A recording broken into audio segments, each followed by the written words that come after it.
Hey, what's up guys? I've got here the Samsung Galaxy Note 10 Plus, been eagerly awaiting it. This is Samsung's Titan, and it's in the most beautiful color here, Aura Glow. I'd like to go ahead and compare it to the iPhone XS Max in the areas that matter, to me anyways. That's the camera and the speed comparison. Oof, there it is. Beautiful color.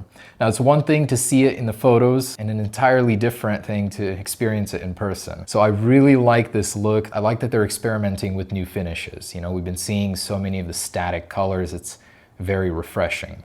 It's not a gradient. It's an entirely different new genre of colors on its own. I love it. And this is the quad camera beast, 16 megapixel ultra wide and a 3D sensing rear camera, which is something the iPhone 11 won't even be getting. You're gonna have to wait until 2020 for the iPhone to get the technology that the Galaxy Note 10 or the Plus has today. I really like the flat top and bottom. Something new entirely. Well, I'd say it's copied from Huawei for sure. So the first thing that you'll notice is that the power button is gone from the side. It's now on the left side. This is a 6.8-inch display. Of course, you have that cutout whole camera up here, which is now smaller than the Galaxy S10. So within a matter of months, Samsung really pushed the envelope here. Let's go ahead and get started on that test, see what this thing has. I love the design though, just feeling them together.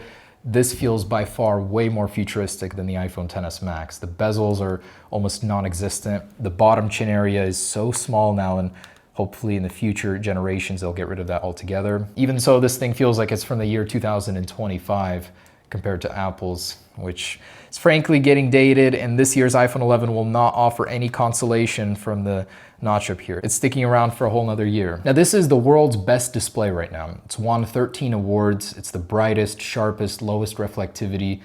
Man, it just feels like a sticker sitting on top of the phone. Unreal. Let's begin with the startup test. So to turn off the iPhone, it's volume up, and the power button over here with no power button on the side, Samsung has relocated it to the volume down plus power button. An interesting change. Now on the left, we have Android 9 with Samsung's latest UI on top and iOS 13 Beta 7 on the right. Here we go in 3, 2, 1. And booting them up at the same time here. Now we have the Snapdragon 855 on the left with 12 gigabytes of RAM. On the right, 4 gigabytes with Apple's A12 quad-core processor instead of octa-core. Smartphones have gotten to a point where you really don't even take advantage of the power. Oh, actually ridiculously close. And my point to that being that this test is more about what stays open in the background, allowing you to switch over to it faster without having to wait for the app to reload. Okay, and let's clear out the app switcher here. I wanted to start with my favorite speed test. This is where we rapid fire through a succession of apps. To me, the best indicator of how fast a smartphone is. And I'm more on the heavy game side here, as the Note has the graphical prowess advantage. Even so, the iPhone did have a slight speed advantage rushing through all of these. It seemed to load the heavier games faster, and in particular where the iPhone caught up was the video encoding. The Galaxy Note series for the lighter applications like Spotify, Instagram, I noticed it would launch those faster, and I'll take you through some of those apps here in just a second. But the video processing is where the Snapdragon 855 falls behind. Apple has some amazing encoding.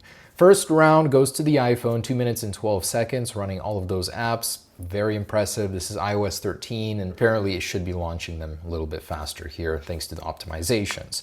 Now, round 2 is where the Galaxy Note 10 really starts to show off. The Plus here with its 12 gigabytes of RAM with a 27-second round 2. All of the apps were still open in the background. For the iPhone, it was only the last few that were loaded. Impressive. Next, I'd like to launch some apps side by side and get a more accurate comparison. Let's start with YouTube. 1, 2.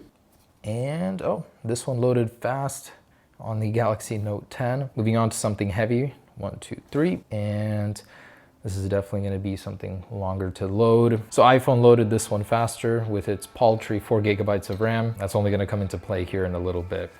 Okay, Asphalt 9, 1, 2. I've never gotten to a point where I'm like, I need more power on my iPhone. Galaxy definitely has more raw graphical power. Oh, loaded this one faster. So for gaming, I definitely would recommend the Galaxy Note 10. It's got the bigger display. 1, 2. Actually about the same. Temple Run, 1, 2. A little bit of a lighter one. Oh, definitely loaded faster on the Note. And Minecraft, 1, 2. Oh yeah, again on the Note faster. Let's actually try and load the world. 1, 2. A lot of the games aren't fully updated for the display on the Note series, although would you want it to go past the camera? And yeah, so faster on the Note. Netflix, 1, 2. Oh, looks like the Note loaded that one faster. Need for Speed No Limits, 1, 2. Another heavy one here. Cool, I think the iPhone won this one. So just loading some apps. Seems like the iPhone has the upper hand here on a handful of them. Cool, so you're in that a good amount of time faster than the Note could be. Wow, actually considerably faster. And Spotify, 1, 2. Cool, Note loaded that one faster.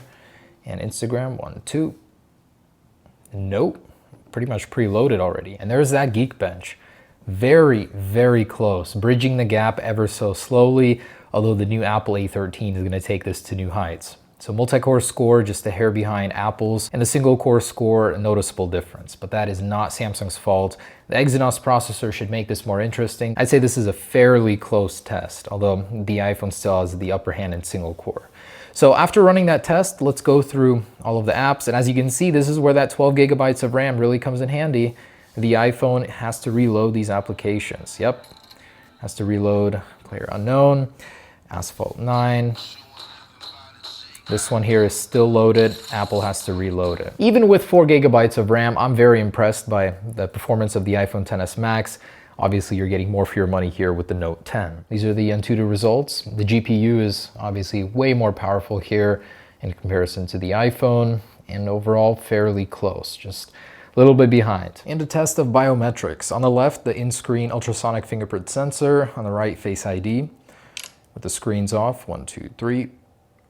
Yeah, no comparison. At least 3 times faster on the Note series. Once again, 1, 2, 3. Yeah, so much faster. Apparently the new iPhone is gonna have faster Face ID, but yeah, even with iOS 13, still not up to par with the Note series. Much, much faster. And from the same distance, Face Unlock from both, I'd say about the same, although Apple's is a more secure version.